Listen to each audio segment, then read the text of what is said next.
dia de um novo tempo que começou. Nesses novos dias, as alegrias serão de todos.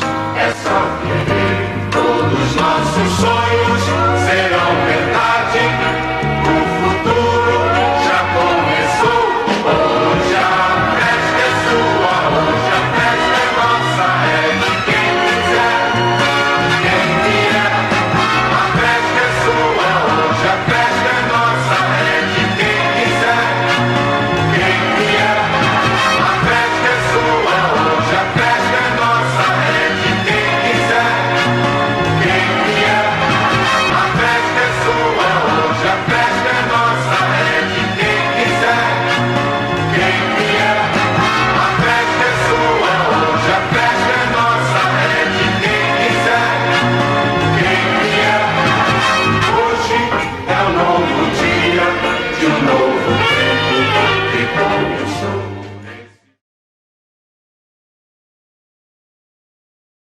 Olá, uma boa noite para todos. Aqui quem vos fala é Geovaci Martins da Rocha.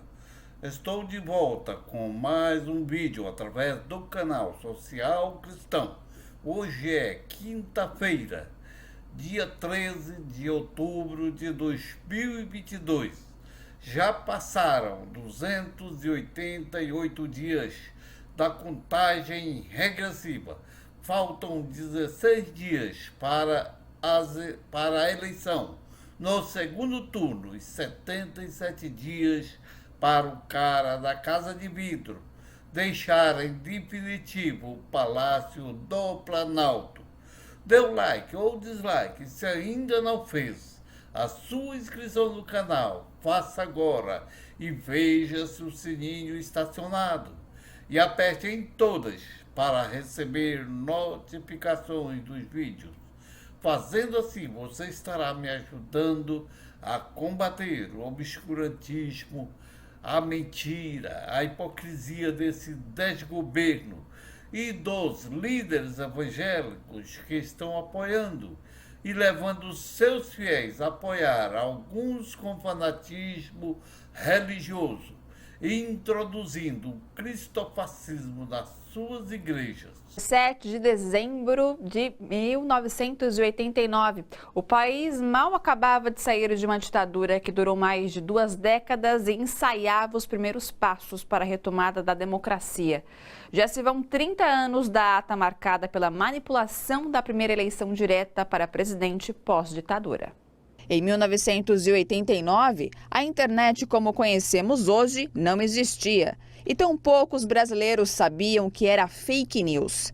Nesse mesmo ano, 1989, o país se preparava para a primeira eleição direta para a presidência da República pós-ditadura civil-militar.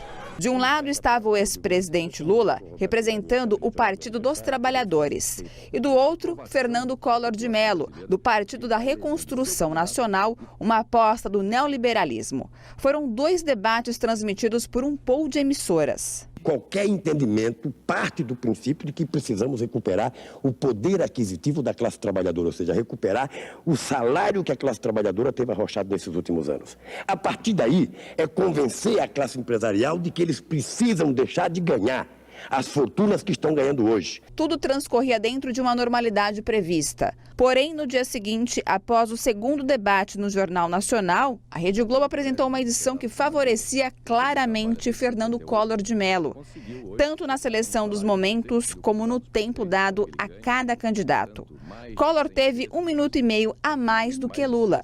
E não parou por aí.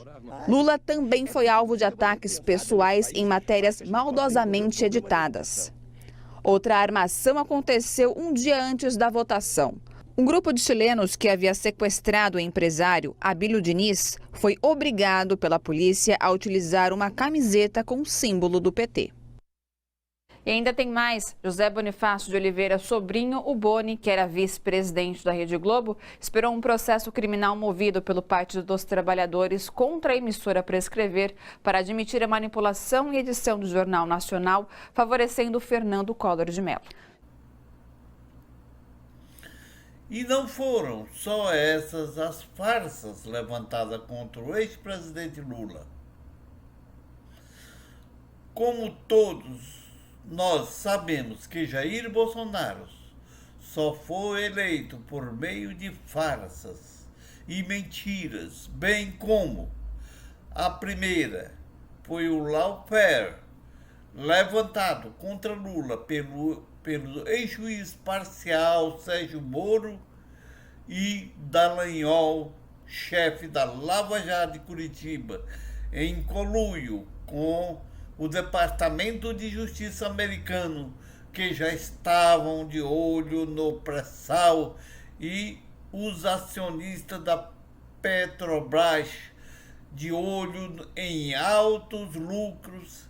E a gente sabe que no Brasil houve o acordão com o STF e tudo para tirar o PT do governo através do golpe parlamentar em Dilma Rousseff e depois a prisão de Lula e a cassação do registro eleitoral de Lula pelos ministros do TSE, bem como o ministro Barroso, que era o relator do pedido de cassação, e o ministro Alexandre de Moraes, que votou também a favor para tirar Lula da eleição e abrir caminho para o oportunista Jair Bolsonaro, que foi eleito, e com a ajuda de pelo menos mais duas farsas.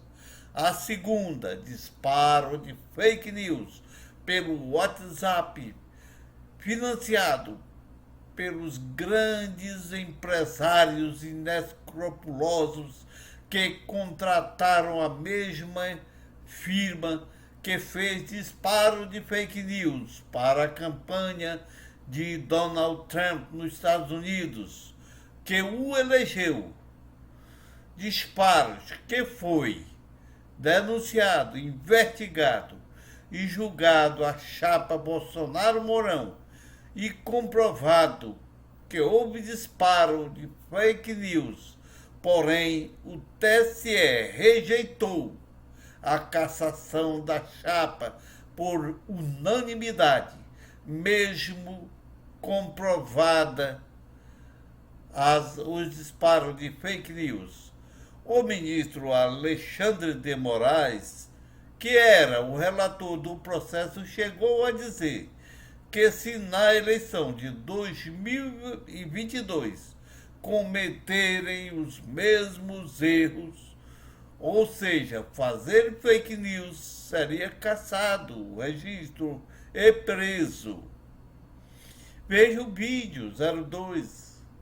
Alexandre de Moraes, quem disparar fake news em 2022 será cassado e preso. Não houve disparo em massa? Houve disparo em massa. Há gabinete de ódio. Foi dito na tribuna por um dos advogados, em momento algum se falou em gabinete do ódio. Há gabinete do ódio, sim. E essa alcunha não foi dada nos inquéritos por opositores políticos, foi um ministro de Estado que disse: aqui do lado é o gabinete do ódio, só ficam produzindo notícias e criando confusão para o governo. Então, nós não podemos confundir a neutralidade da justiça. Justiça é cega com tolice. Justiça eleitoral não é tola. Nós podemos absolver por falta de provas, mas nós sabemos o que ocorreu. Nós sabemos o que veio ocorrendo. Nós não podemos criar um precedente. Olha, tudo que foi feito, vamos passar o pano, porque essas milícias digitais continuam se preparando para disseminar o ódio, conspiração, medo, para influenciar eleições, para destruir a democracia. Se houver repetição do que foi feito em 2018, o registro será cassado e as pessoas irão para a cadeia por atentar contra as eleições e contra a democracia no Brasil. Diante dessa fala do ministro Alexandre de Moraes, a esquerda tem que cobrar dele, que é o então presidente do TSE, Tribunal Superior Eleitoral, nessas eleições, com tanta fake news, já disparada por Bolsonaro e suas milícias digitais. E até agora o Tribunal Superior Eleitoral apenas manda retirar das redes sociais e muitas vezes nem tiram e ficam impunes. Temos um caso mais recente da pastora Damares, ex-ministra da Mulher e da Família e dos Direitos Humanos, que foi eleita senadora da República por Brasília, que pretende ser a presidente do Senado, que reiteradas vezes vem usando de fake news para fazer campanha eleitoral para Jair Bolsonaro. Recentemente soltou uma fake news com requinte de moralidade e de perversidade sexual, quando disse que na ilha de Marajó crianças são sequestradas e levadas para o Suriname e são arrancados os dentes para não machucar o pênis na hora de fazer o sexo oral. E são alimentadas com comidas pastosas para facilitar na hora do sexo anal. E desta feita, dentro de uma igreja evangélica cheia de crianças. Veja o vídeo 03. O Ministério Público Federal pede explicações sobre a fala de Damares sobre supostos crimes contra crianças. Na Ilha do Marajó, todo mundo pergunta por que Bolsonaro está fazendo o maior programa de desenvolvimento regional na Ilha do Marajó. Porque ele tem uma compreensão espiritual que vocês não têm nem ideia. Fomos para a Ilha do Marajó e lá nós descobrimos que nossas crianças estavam sendo traficadas por lá. O Marajó faz fronteira com o mundo, Suriname, Guiânia. Eu vou contar uma coisa para vocês que agora eu posso falar. Nós temos imagens de crianças nossas brasileiras com 4 anos, 3 anos, que quando cruzam as fronteiras sequestradas, os seus dentinhos são arrancados para elas não morderem na hora do sexo oral. Essa nação que a gente ainda tem, irmãos. Nós descobrimos que essas crianças, elas comem comida pastosa para o intestino ficar livre para a hora do sexo anal. Bolsonaro disse: nós vamos atrás de todas elas. E o inferno se levantou contra esse homem. A guerra contra Bolsonaro, que a imprensa levantou, que o Supremo levantou, que o Congresso levantou, acreditem, não é uma guerra política, é uma guerra espiritual. E eu estou falando com a minha igreja, e eu tenho um manto constitucional para me expressar dentro da minha igreja. Tem coisas que eu não posso falar lá fora, mas aqui eu tenho a liberdade constitucional de manifestar a minha fé. Continuei abrindo as gavetas do ministério e descobri, irmãos, o horror. Eu descobri que nos últimos 7 anos no Brasil explodiu o estupro de recém-nascidos. Nós temos imagem lá no ministério, irmãos, de crianças de 8 dias sendo estupradas. Nós descobrimos que um vídeo de estupro de crianças custa entre 50 e 100 mil reais. Tem um crime organizado envolvido nisso. Tem sangue, tem morte, tem sacrifício. E Bolsonaro se levantou contra todas essas potestades. A gente agora, como igreja, a gente tem aqui uma decisão para tomar. A gente vai continuar esta luta e tirar essas crianças da mão de Moloque, ou nós vamos entregar essa nação? Gente, agora chegou a hora do presidente do TSE, ministro Alexandre de Moraes, cumprir sua promessa. Quem fizer fake news na eleição de 2022 será caçado, a chapa e preso. Isso tem que ser feito antes dela tomar posse. Esperamos que ele não faça como o ministro do STF, Luiz Fux, ao tomar posse em julho de 2018 como presidente do Tribunal Superior Eleitoral, disse que o Tribunal Superior Eleitoral poderia anular a eleição em caso de fake news em massa. Veja o vídeo 04. Fux disse que o Tribunal Superior Eleitoral poderia anular a eleição em caso de fake news em massa. Fazer essa reportagem, que é do jornal Plantão Brasil, que é de dia 17/10/2018. O título é: Fux disse que o TSE poderia anular a eleição em caso de fake news em massas. Cadê?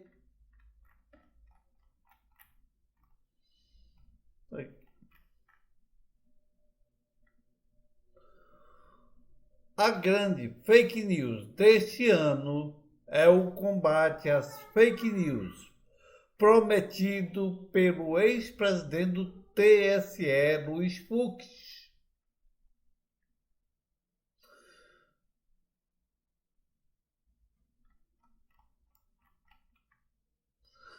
A declaração foi num evento que contou com gente da União Europeia, a Procuradora-Geral da República, Raquel Dodge, o ministro das Relações Exteriores, Aloysio Nunes Ferreira, e o presidente da OAB, Cláudio Lamacchia. O artigo 222 do Código Eleitoral prevê que, se o resultado de uma eleição qualquer for fruto de fake news difundida de forma massiva e influente no resultado, pode haver anulação. É claro que isso demanda um acervo probatório, uma cognição, conhecimento profundo daquilo que foi praticado, declarou. Segundo o artigo 237, deveria ser coibido e punidos a interferência do poder econômico e o desvio ou abuso de poder de autoridade em desfavor da liberdade do voto. No Convers Code foi lembrado que o artigo 323 do Código Eleitoral considera crime o ato de alguém divulgar na propaganda fatos que sabe inverídicos em relação a partidos ou candidatos e capazes de exercer influência perante o eleitorado.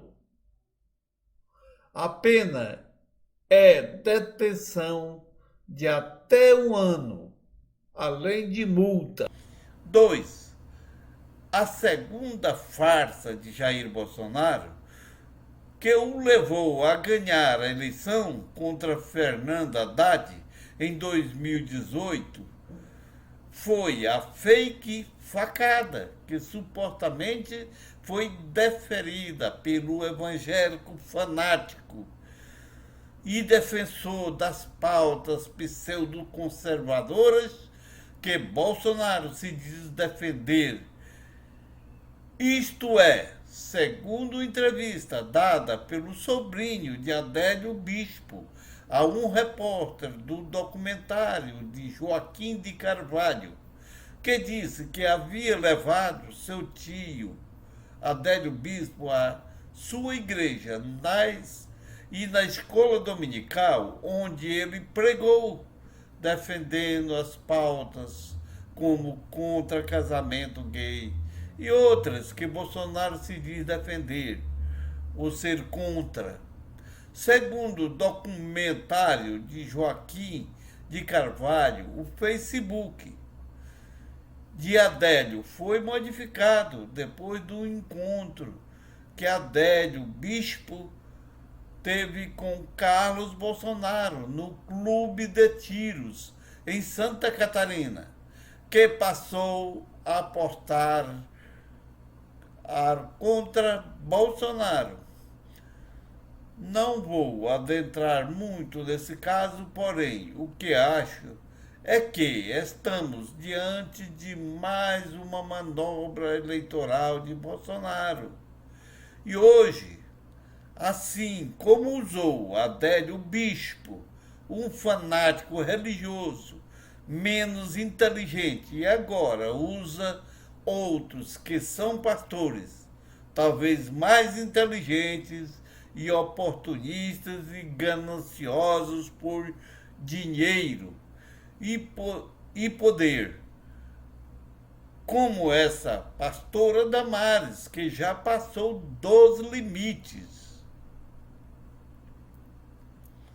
Voltando ao assunto principal, que é PT teme ação política da Polícia Federal contra Lula e aliados às vésperas do segundo turno.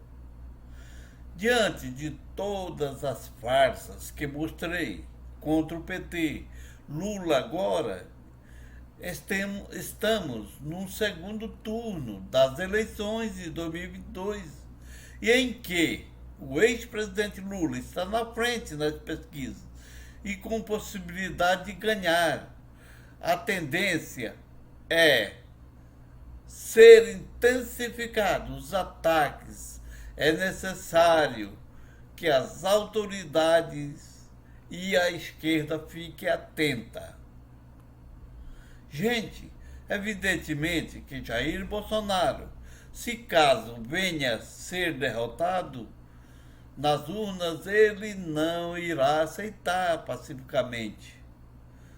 Segundo notícias do 247, dirigentes do Partido dos Trabalhadores receberam a informação de que uma operação da Polícia Federal poderia atingir aliados de Lula ou o próprio candidato, e poucos dias do segundo turno das eleições presidenciais. E nós já temos um exemplo de intervenção do Judiciário Estadual e da Polícia Federal, são controladas por Bolsonaro e o presidente da Câmara, Arthur Lira, que recentemente, próximo da eleição do segundo turno, levantou denúncias de lavagem de dinheiro acontecida em 2007 contra o governador de Alagoas, Paulo Dantas, do MDB, que o STJ determinou o afastamento do cargo. Há uma grande suspeita de ser medidas eleitoreiras orquestrada por Arthur Lira e Bolsonaro para desestabilizar a sua campanha, que está em primeiro lugar nas pesquisas. Segundo a campanha de Lula, que